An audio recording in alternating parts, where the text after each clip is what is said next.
The ex-CEO of GitHub just built the infrastructure that every AI coding agent desperately needs. And it's moving at 2.1 million pushes per second. Welcome to AI News in a Minute, brought to you by Tavis, the future of interactive video. I'm Jerome W. DeWald. This is Friday, July 10th, 2026. In AI News today, the ex-CEO of GitHub just launched a startup called Entire, and it's tackling a bottleneck most developers haven't even named yet.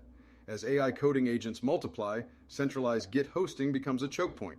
Entire mirrors repos to regional nodes like US East and EU West, letting agents clone and push at up to 2.1 million pushes per second. This is purpose-built infrastructure for the agentic coding era, and it's coming from someone who knows Git better than almost anyone alive. Also from the world of AI coding tools, Databricks just published benchmark results that should make any engineering team pause.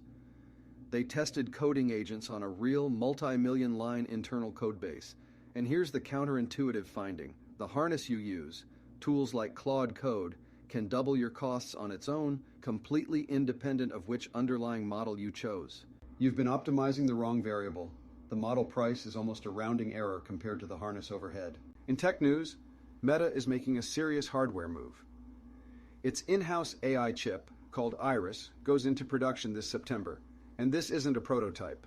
Meta is planning to double its total compute capacity from 7 gigawatts to 14 gigawatts by 2027. That's a staggering infrastructure bet.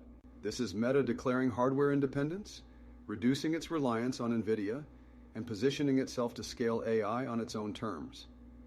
When a social media company becomes a chip manufacturer, the game has changed. And finally, Anthropic just launched a feature called Reflections, a built-in dashboard inside Claude that lets you track and visualize your own AI usage habits. Think of it as a Spotify Wrapped, but for how you actually use AI. Anthropic says it's designed to help users answer complex questions about their own behavior and build better AI skills over time. In a world where everyone is using AI but almost nobody is reflecting on how, this is a genuinely interesting product bet. That was your AI News in a Minute with Jerome W. DeWald. Stay ahead in the AI race. Leave your thoughts about distributed Git for AI agents in the comments, give this video a like, and hit subscribe so you don't miss tomorrow's AI News in a Minute.